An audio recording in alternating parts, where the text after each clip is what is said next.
مجھے quickly involve کرنا ہے سجاد انور صاحب کو. انور صاحب فرمائیے گا سر، جو اصلاحات کی تجویز ہے اور جب بھی پاکستان IMF کے پروگرام میں جانے کی کاوش کرتا ہے، پاکستان کے معاشی حالات برے ہوتے ہیں تو ہم دیکھتے ہیں میڈیا کے اوپر یہ بحث زور پکڑتی جاتی ہے، لیکن جیسے ہی تھنگس بیک ٹو نارمل ہوتی ہیں، یہ پروگرام جاری ہو جائے گا تو ہم دیکھتے ہیں یہ بحث ختم ہو جاتی ہے، اصلاحات کی بات ختم ہو جاتی ہے. کتنا ضروری ہے، میڈیا کو fourth pillar of the state کہا جاتا ہے، کہ میڈیا پہ یہ کنسٹرکٹیو بحث ہو کہ ہم نے اپنی اکانومی کے اوپر مساق معیشت بھی کروانا ہے اور اسے جاری بھی رکھنا ہے.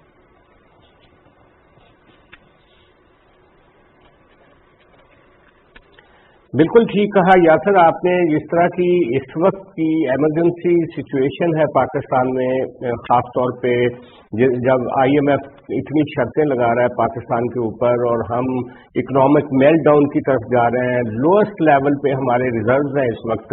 لیکن میڈیا اتنی سینسٹیوٹی کے ساتھ چیزوں کو اجاگر نہیں کر رہا. میرا خیال تھا کہ اس کے اوپر ایک لمبی ڈسکشن ہونی چاہیے تھی.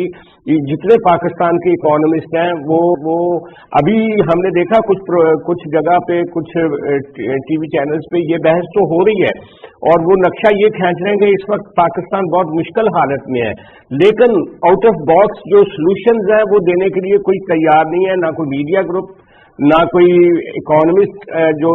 ان کے کوئی فورمز جو ہیں وہ کوئی راستہ دکھانے کے لیے تیار نہیں ہے کہ اس تاریکی میں سے، اس ڈارکنیس میں سے ہم نے کیسے باہر نکلنا ہے. میں سمجھتا ہوں کہ یہ جو جب بھی برا وقت آتا ہے پاکستان کی اکانومی پہ، اور جو اسحاق ڈار صاحب نے ابھی کہا کہ اتنے ملینز کا مزید ہمیں ٹیکس لگانا پڑے گا، اتنے ارب روپے کا، تو بھائی جان آپ دیکھ لیجئے گا اس کا الٹیمیٹلی جو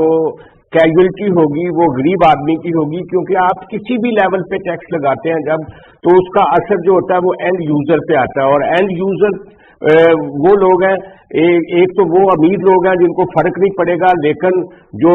درمیانہ متوسط طبقہ ہے اور جو غریب لوگ ہیں وہ مارے جائیں گے. تو گورنمنٹ کو بھی سوچنا چاہیے اور ہمارے اکانومسٹ کو بھی اس کا کوئی آؤٹ آف باکس کوئی رستے نکالنے چاہیے. جس طرح سے ملک صاحب نے بتایا اور دوسرے دوستوں نے بتایا کہ اگر آپ سبسڈی نہیں دیں گے، ٹارگیٹڈ سبسڈی نہیں دیں گے، اور گورنمنٹ جو ہے اپنے شہریوں کا صحیح ڈیٹا مرتب نہیں کر پائے گی، بے نظیر انکم سپورٹ پروگرام کا جو ڈیٹا ہے یا نادرا کی جو ریسرچز ہیں ان کو سامنے رکھ کے، اور FBR کی کیپیسٹی نہیں بڑھائی جائے گی جب تک، تو یہ میں سمجھتا ہوں کہ آنے والا وقت جو ہے وہ ملک کے لیے تو مشکل ہے ہی، لیکن عام آدمی پس جائے گا. اس کو عام آدمی کو کیسے بچانا ہے وہ نعروں کے ذریعے نہیں بچا سکتے، اس کے لیے کنکریٹ ایکشن لینے پڑیں گے. ہمارے خاص طور پہ میں سمجھتا ہوں کہ جو پلاننگ ڈویژن سے لے کر فائنانس ڈپارٹمنٹ تک، اور جو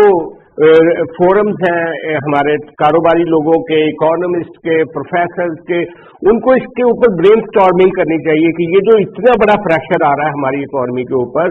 اور ہم ایک مشکل ٹائم سے گزر رہے ہیں، ان دھچکوں کے دوران کہیں غریب آدمی مارا تو نہیں جائے گا، اس کو کیسے ہم نے سیف گارڈ کرنا ہے یہ سوچنا ہوگا. اگر یہ نہیں سوچیں گے تو بہرحال یہ ایک آنے والا وقت جو ہے وہ سب کے لیے چیلنجنگ ہوگا. اور غیر پیداواری اخراجات کو بالکل روکنا چاہیے، جہاں جہاں جس ادارے کو جو پیسے بچا سکتا ہے اس کو بچانے چاہیے، وہ رضاکارانہ طور پہ بچائیں گے تو بہتر ہوگا. نہیں تو آنے والا وقت یہ ہوگا کہ پھر ہمیں مجبوراً اس ملک میں فیصلے کرنے پڑیں گے کچھ، جو کہ اچھا نہیں ہوگا. میں ایک بات کہنا چاہتا ہوں اگر اجازت دیں. جی ڈاکٹر صاحب جلدی. جی میں یہ کہنا چاہتا ہوں کہ ابھی یہاں آغا صاحب نے کہا کہ مڈل کلاس پراسپر کر رہے، اکانومی کے لیے گرو کرنا بڑا ضروری ہے، مڈل کلاس